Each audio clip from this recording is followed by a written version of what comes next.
Hi, this is A. Satyanarayana, lecturer in chemistry, Government Degree College, Vayalpadu, Chittoor district. Now, today our topic is the amino acids and proteins. So, the organic compounds which are having NH2 group, that is amino group, and carboxylic group in the same molecule, they are called as amino acids.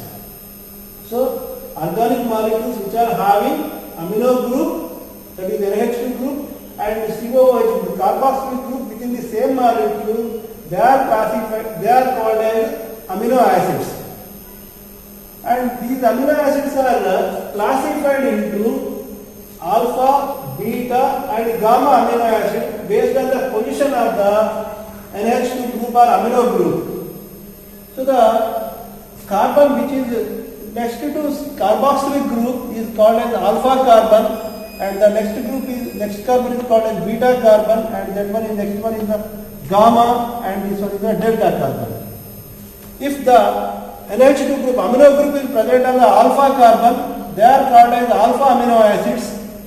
And if it is present on the beta carbon, that is second carbon, it is called as beta amino acids. And if it is present on the third carbon, that is called as gamma amino acids, and so on and so forth. If it is present on the fourth carbon, that is called as delta amino acids. Now, in this, the alpha amino acids are very much important. They are the building blocks of proteins. On protein hydrolysis, so alpha amino acids are formed. These alpha amino acids are natural, also called as natural amino acids. Alpha amino acids are also called as natural amino acids, and on protein hydrolysis we will get 24 alpha amino acids, and these 24 alpha amino acids are classified into two types based on the function and based on the nature. Based on the function, they are classified into two types: essential amino acids and non-essential amino acids.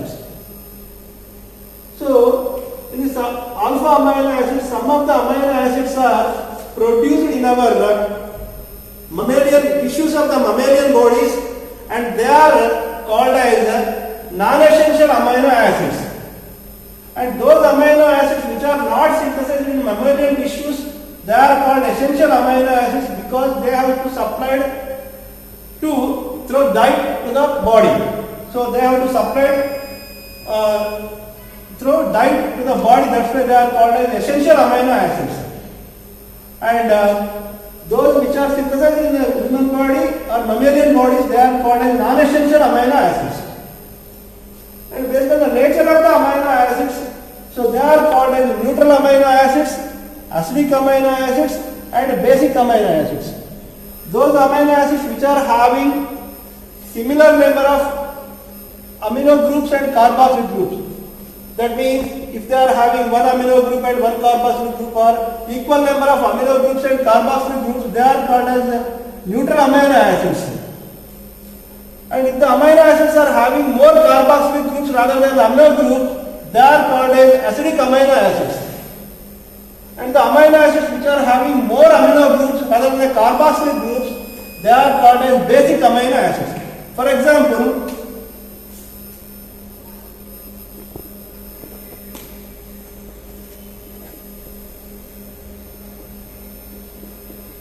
so this is the amino acid which is having one amino group and one carboxyl group. That's why it is a neutral amino acid.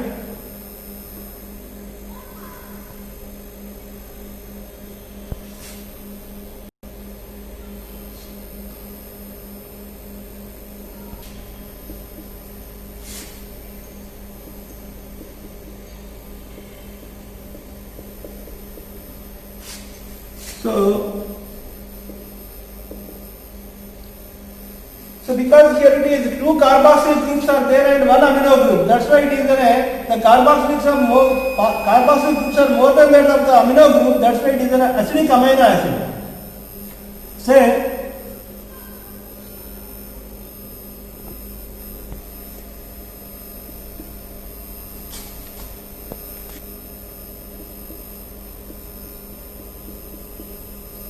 So here the amino groups are more than that of the carboxylic groups. Two amino groups are there and one carboxylic group is. That's why the amino groups are more than that of the carboxylic groups. So this is said to be a basic amino acids. So based on the nature, they are classified into natural, neutral amino acids, acidic amino acids, and basic amino acids. And essential and non-essential. Those are not synthesized in mammalian bodies. They are called as essential, and those are synthesized in the mammalian bodies or human bodies. They are called as non-essential amino acids. Out of the 24 amino acids, 10 amino acids are synthesized in human body. Example for essential amino acids: valine, leucine, phenylalanine, threonine. These are some of the examples for essential amino acids. And non-essential amino acids: glycine, alanine, serine, cysteine. These are some of the examples for non-essential amino acids. And when we go for the synthesis of alpha amino acids,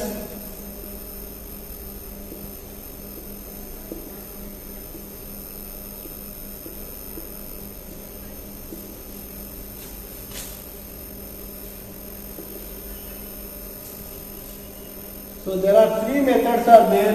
One is halogenation of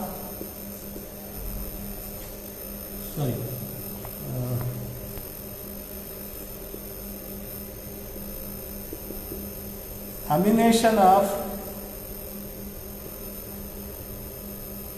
alpha halogen acid.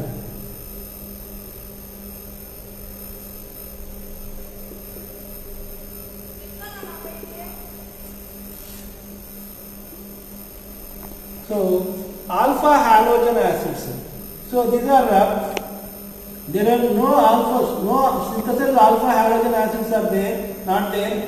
So these alpha halogen acids are prepared by the carboxylic acid. Should be halogenated with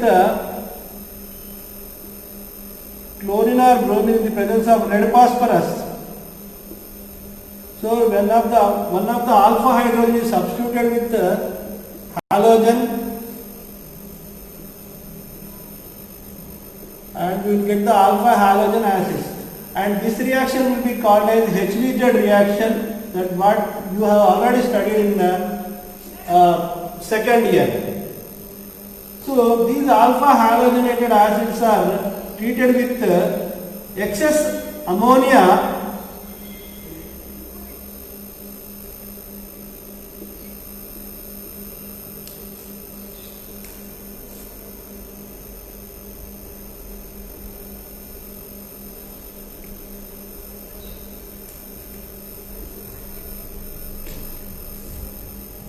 followed by hydrolysis.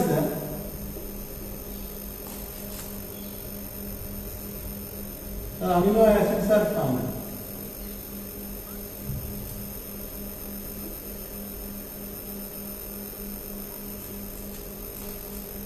So this is about the amination of alpha halogen acids.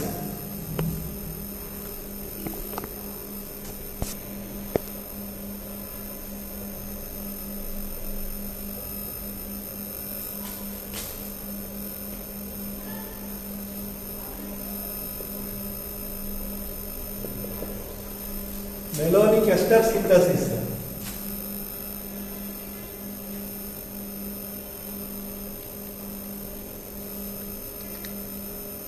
So this is about malonic ester, and this malonic ester is treated with alkyl halides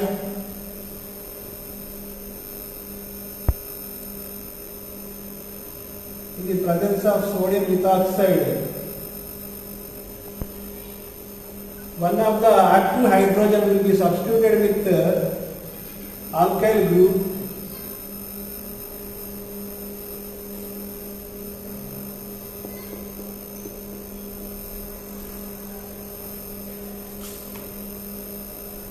and this will be treated with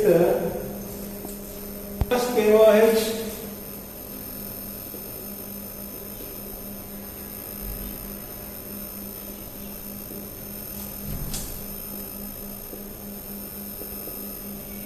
where the ester groups are removed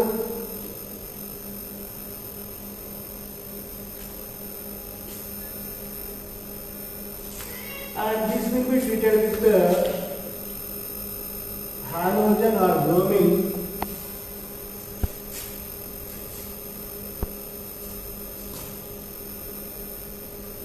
where the bromine will be substituted as another active hydrogen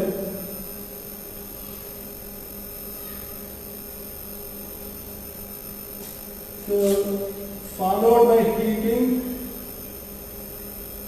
So decarboxylation will be takes place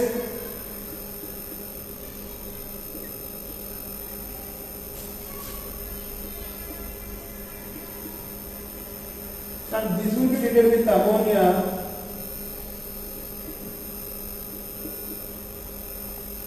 So this alkyl group will be substituted with NH2, that is amino group.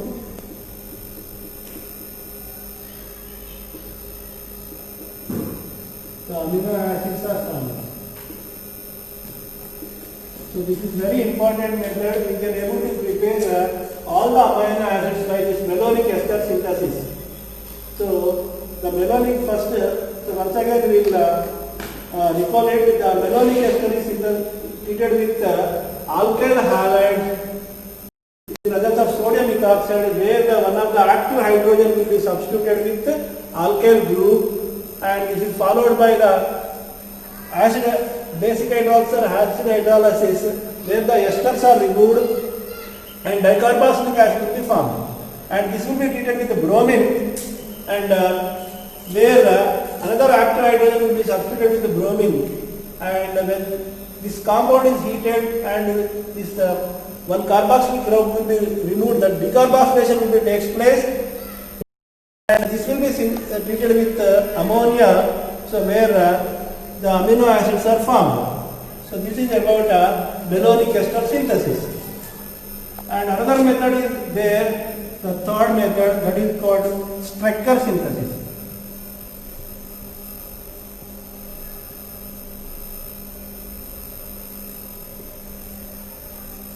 The Strecker synthesis, the aldehydes or ketones are treated with hydrogen cyanide, or the aldehydes ketones are treated with ammonium cyanide, ammonium chloride in the presence of sodium cyanide. So where the hydrogen cyanide will be formed, the formed hydrogen cyanide will be reacts with aldehydes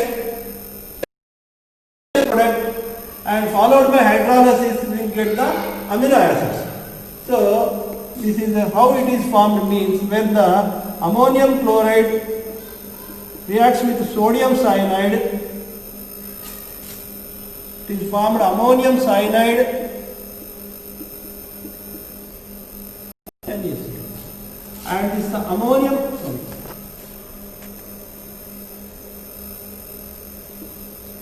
this ammonium cyanide will undergo self decomposition and forms hydrogen cyanide.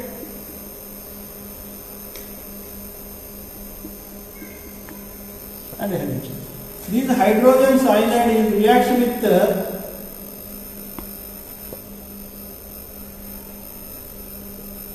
aldehydes, say for example acetaldehyde,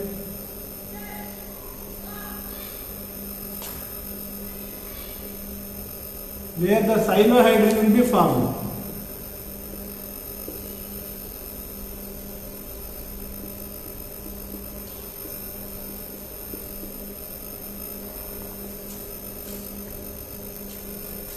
So this is treated with ammonia, where the OH group is replaced with NH2 group.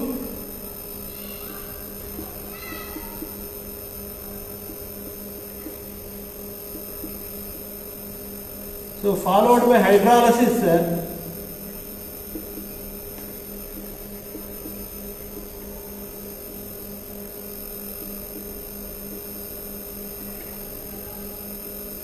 the amino acids are formed. So this is about Strecker synthesis. So where the hydrogen cyanide is reacts with aldehydes and forms the cyanohydrin, aldehyde cyanohydrin or ketone cyanohydrin, and that cyanohydrin is treated with ammonia and the OH group is replaced with an H2 group and followed by hydrolysis. The cyanide group will be converted into carboxylic groups and the corresponding amino acids are formed. So this is about the structure synthesis. These are the three methods are important for synthesis of alpha amino